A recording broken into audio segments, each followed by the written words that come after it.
አዝኖ ነበር የሚያስተምረው።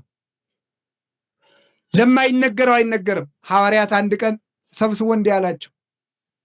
አንድ ትልቅ ምስጢር ሊነግራቸው ፈልጎ በዚያ ሰዓት ግን ያንን መሸከም የሚችል ጆሮ እንደሌላቸው አየና ወብየ ብዙ ነገር ዘነግረክሙ፣ ብዙም ነግራችሁ ነገር ነበረኝ። ወባይቱ ኢትክሉ ይእዜ ጸዊሮቶ፣ ነገር ግን ዛሬ ልትሸከሙት አትችሉም ማለት። ጊዜ እያየ ነበር የሚያስተምር። ያወቀው ሁሉ አይዘረግፍም ነበረ። አዛኝ መምህር ነው።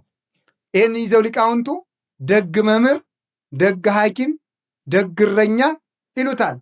ደግ አባት ይሉታል። ደግ እረኛ ወደ በግ ወዳለበት ይሄዳል። ክርስቶስም እኛ ወዳለንበት መጣ።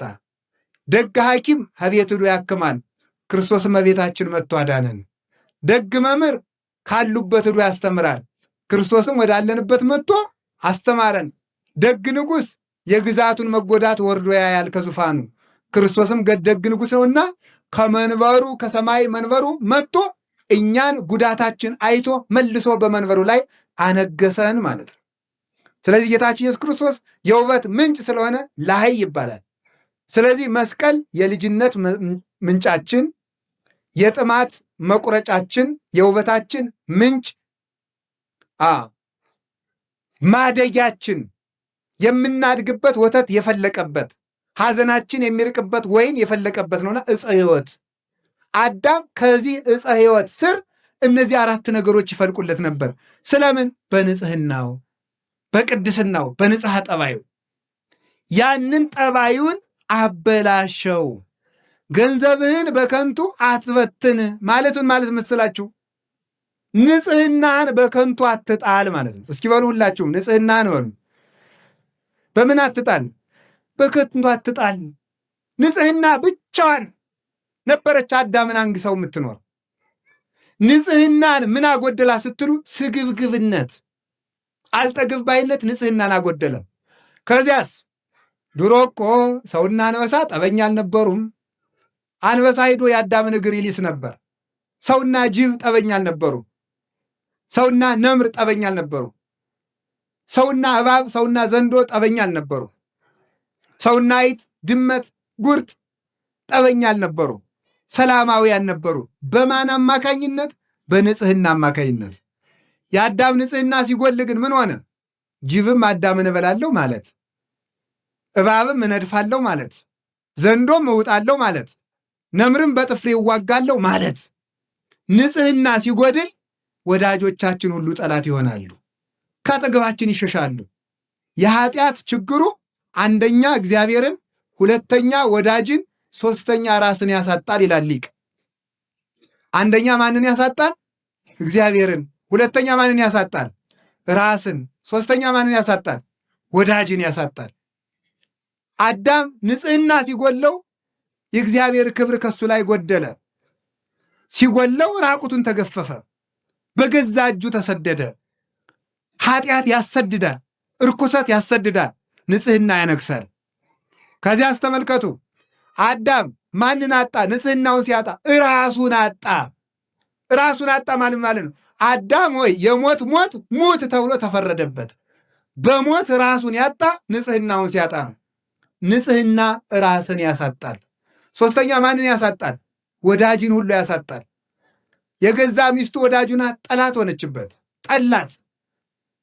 እንኳንስ ከብቶች፣ እንኳንስ ላሞች፣ እንኳንስ አንበሶች፣ እንኳንስ ነምሮች ይቅርና መሬት ራሷ ለአዳም ጠላቱና ተነሳችበት።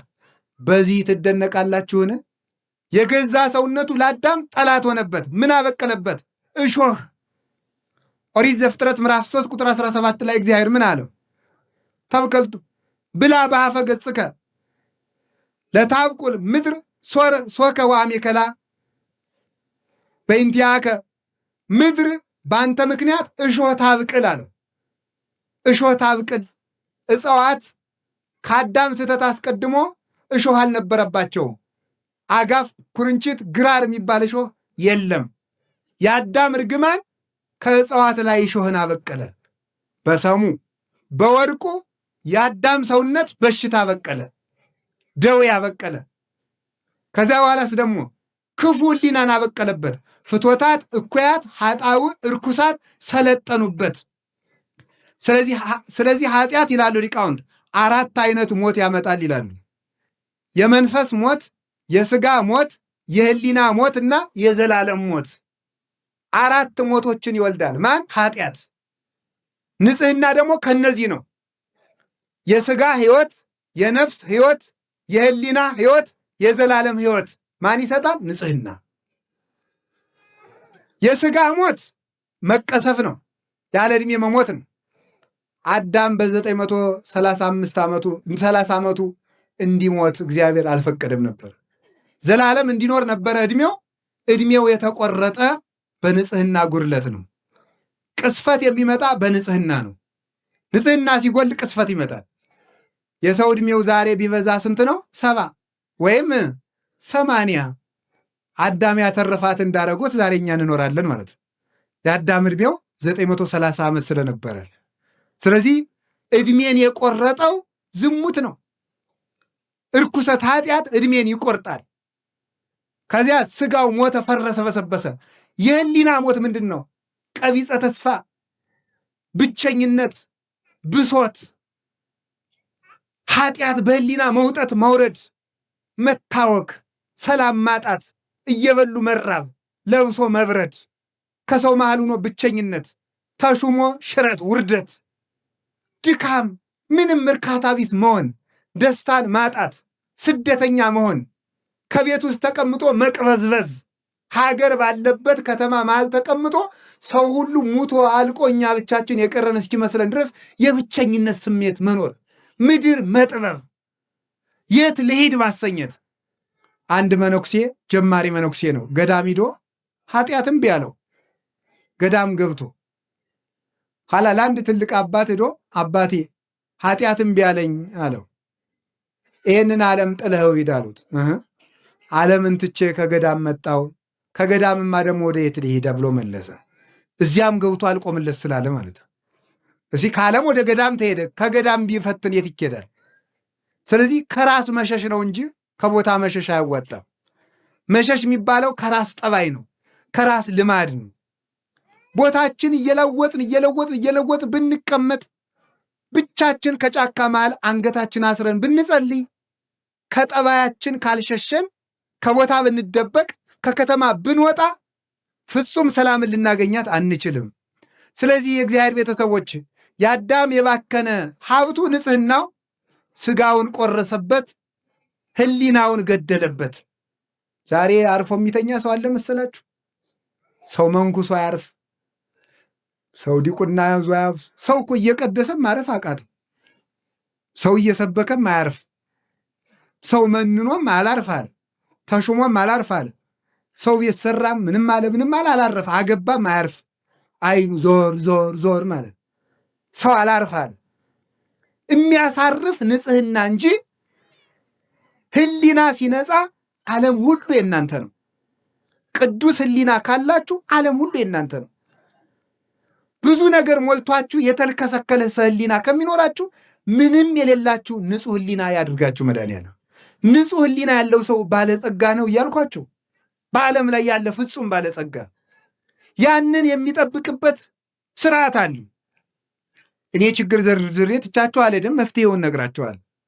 ንጽህና ሲጎል የምን ሞት ይመጣል? አንደኛ የሥጋ ሞት በሉ እንጂ የምን። እርግጠኛ ሆኜ ልንገራችሁ አንድ ነገር፣ የሚሞቱ ሰዎች የበዙትና ሀገራችን የምትታመሰው በክፉ ሰዎች ነገር መጎንጎን አይደለም፣ በእኛ መርከስ ነው። እኛ ንጹሕ ከሆን ክፉ የሚመክሩ ሰዎችን ምክር ማን ያደርገዋል? እግዚአብሔር ይሽረዋል። ጠቢብ ውእቱ ዘያረስ ምክረ መካሪያን ተባ ውእቱ ዘያደቅቅ ይላል። ተመልከቱ፣ መዝራዕተ ኃያላን ይላል ኤጲፋንዮስ በቅዳሴው። የመካሪዎችን ምክር የሚሽር የሚያስረሳ እግዚአብሔር ጥበበኛ ነው። ምክርን የሚሽር ኃይልን የሚያደቅ ነው። የጎደለን ምንድን ነው ካልኳችሁ ንጽህና። እግዚአብሔር የትም ቦታ ንጽህና አጥተዋል ነው የምላችሁ። ንጹሕ ከሆን እግዚአብሔር የሰው ችግር የለበትም። እግዚአብሔር በሰራዊት አይዋጋም። እግዚአብሔር ዝምታውም ውጊያ ነው። ግን ቅድስና ይሞላ ህሊናችን ሙቷል። አሁን እኮ እንዲሁ ዝም ብሎ ተስፋ ቁርጥ ያደርግ እኮ ነው ዝም ብሎ ማለት ነው። መንግስተ ሰማያትን ማን አይቶት ብለህ ነው ይላል። በቃ ምንም መብላት፣ በቃ መተኛት፣ ምንም። አሁን ደግሞ ትንሽ ሀብት ያለው ሰው ምን እንደሚል ንገራቸው። ትንሽ ሀብት ያጠራቀመ ሰው እሳ አባቱ እንደው ትንሽ እንደ መኪናም እንደ ፎቅም እንደው የሞካከረ ሰው የድንጋይ ጥርቅም እኮ ነው ይሄ እኮ። እዛ ሰብስቦ ፈልጌ ሲሉት አባ ጊዜ የለኝም፣ በጣም ብዙ ድርጅት ነው ማኔጅ የማደርገውና የሚያዙኝ ነገር ካለ ብቻ ይደውሉልኝ፣ ስንት ብር ነው የሚፈልጉት ይላል። ብሩን ወርወር አድርጎ ስራውን እየሰራ ሊሞት ማለት። እኔ ብዙ ሰው እታወሳለሁ፣ እታዘባለሁ። ማምላክ ብዙ ሰው እዚህ መጥተው አይማሩ፣ ትንሽ ሀብት ነካ ካረጋቸው አይማሩ። ብቻ የሚያዙኝን ይንገሩኝ፣ እሱም ብቻ ይንገሩ፣ ዝም ብለው ችግር የለም። ቆይ ሰባኪው ምንድነው የፈለገው? ምንድነው ዝም ቤተክርስቲያን ስሩ ነው? አካውንታችሁ ንገሩ፣ ምንድነው የምትፈልጉት? እሱም ብቻ ለምን አትነግሩኝም ይላል። ቃለ እግዚአብሔር ጌታ ይዋ እኛ ያንተን ቆርቆሮ አይደለም የፈለግነው፣ እኛ የፈለግነው ህሊናህን ነው። እግዚአብሔር የሞተለት አካል ነው ያለ። እኛ የምንፈልገው እናንተን ነው፣ የእናንተን ሻማ። አሁን ጠዋት 21 ሺህ ብር ሰጣችሁ፣ ምን ያለው ሰጣችሁታል። እኔ ገንዘቡን አይደለም የናኩት። ስትፈልጉ 21 ቢሊየን ስጡ፣ ምንም ትርጉም የለውም። ገንዘባችሁ አያጸድቃችሁም። የሚያጸድቃችሁ ንጽህናችሁ ነው። መጀመሪያ ራሳችሁ ተስተካከሉ። ካልሆነ ግን ኃጢአት እየሰራ ለእግዚአብሔር 100 ሺህ ብር ሰርቃ 50 ሺህ ብር ስላመጣ እግዚአብሔር በጉቦ ሊምርህ ነው። እንደዚህ ያለ ነገር የለም። እግዚአብሔር የሚያየው መጀመሪያ ንጽህና ነው። የእግዚአብሔር የዓይኑ ማረፊያ ንጽህና ነው። እግዚአብሔር የሚያየው ወደሱ ነው። የህሊና ሞት በአዳም ላይ መጣበት። ከዚያስ ምን መጣበት? የነፍስ ሞት። ነፍሱ ጨለመችበት። ሞታ ለነፍስ ሪቅም እግዚአብሔር። የነፍስ ሞቷ ከእግዚአብሔር መራቋ ነው። መጨረሻ ላይ ዘላለም ሞት ነገሰበት በአዳም። ንጹህ ስትሆኑሳ አካላችሁ በሙሉ ከኃጢአት ንጹህ ሲሆንሳ ምን ታገኛላችሁ? ስጋችሁ ያለ ጊዜው አይሞትም። ህሊናችሁ ልዑል ነው። ህሊናችሁ ትልቅ ትልቅ ነገር ያስባል። እዩትማ በሞቴ ኃጢአት ሰርታችሁ ባደራችሁ ቀን እኮ እቅዳችሁ በሙሉ ክስር እኮ ነው የሚለው። የ40 ዓመቱ እቅድ፣ የ30 ዓመቱ እቅድ ኤዲያ ተውኝ ባካችሁ፣ ክስር ነው የሚለው፣ ድምስስ ነው የሚለው። ህሊና ነዋ ዋናው። ሰው እኮ ይህን አደርጋለሁ ከዛሬ በኋላ የሚቀጥሉ ሳምንት አስቀድሳለሁ፣ እጸልያለሁ፣ ከዛሬ በኋላ እጾማለሁ ይልና ሰኞ በዝሙት ተሰናክሎ ካደረ ያ ሁሉ ይከስራል። አጣጥፎ ይተኛል። ለምን? ዲያብሎስ ደግሞ እንዲህ ብለህ ብትጸልይ አታፍርም ይለዋል። እዚያ በኋላ ሄደ። አጋንንት ስርዓት አላቸው። መጀመሪያ ጸሎት የማቋረጥ ሰይጣን አለ። ጸሎት የማቋረጥ ሰይጣን ለዝሙት ሰይጣን ያስረክባል። የዝሙት ሰይጣን ለተስፋ መቁረጥ ሰይጣን ያስረክባል። እንዲህ እያለ ነው ሰው የሚጠፋው ማለት ነው። መጀመሪያ ጸሎቱን ያስቋርጠዋል። ኃያልን ሰው ካሰሩ በኋላ ሀብቱን መዝረፍ እንደማይቸግረው የጸሎት እጅግሩን ካሰረ ጸጋውን መግፈፍ አይቸግረውም። ከዚያ በኋላ በዝሙት ይጥለዋል። ከጣለው በኋላ ተስፋ ያስቆርጠዋል። እንዲህ ብለህ ብትመለስ እግዚአብሔር የሚምርህ አይምሰል ይለዋል። ተሸንፎ ከዚያ በኋላ በሰንሰለት እንደሚጎተት ውሻ እጅግሩን ለዲያብሎስ አስረክቦ የኃጢአት ባሪያ ሆኖ ይኖራል። ከዚያ ቀና የምንለው ተስፋችንን በመቀጠል ነው። ወገኖቼ ከኃጢአት ሞት እግዚአብሔር ይሰውረን። ምን አላችሁኝ? አሜን በሉ እንጂ። ምን አላችሁኝ? ንጽህና ምንድን ነው አልኳችሁ? ገንዘብ። እስኪ በሉ እንጂ። ገንዘብ ነው። ገንዘባችን ከማባከን ይሰውረን። ትልቅ ገንዘብ ነው። ወላዲተ አምላክ እግዚአብሔርን የቻለችበት ገንዘቧ ንጽህናዋ ነው። እግዚአብሔርን የቻለችበት ገንዘቧ ንጽህናዋ። ሌሎችም ቅዱሳን ከንፍር ውሃ በሰማይ ከ7 መስኮት በምድር ከ7 ከሚፈላ የንፍር ውሃ ኖህን ያወጣው ንጽህናው ነው። ኤልያስን ከሞት የሰወረው ንጽህናው ነው። ሄኖክን ከሞት የሰወረው ንጽህናው ነው። እዝራን ከሞት የሰወረው ንጽህናው ነው።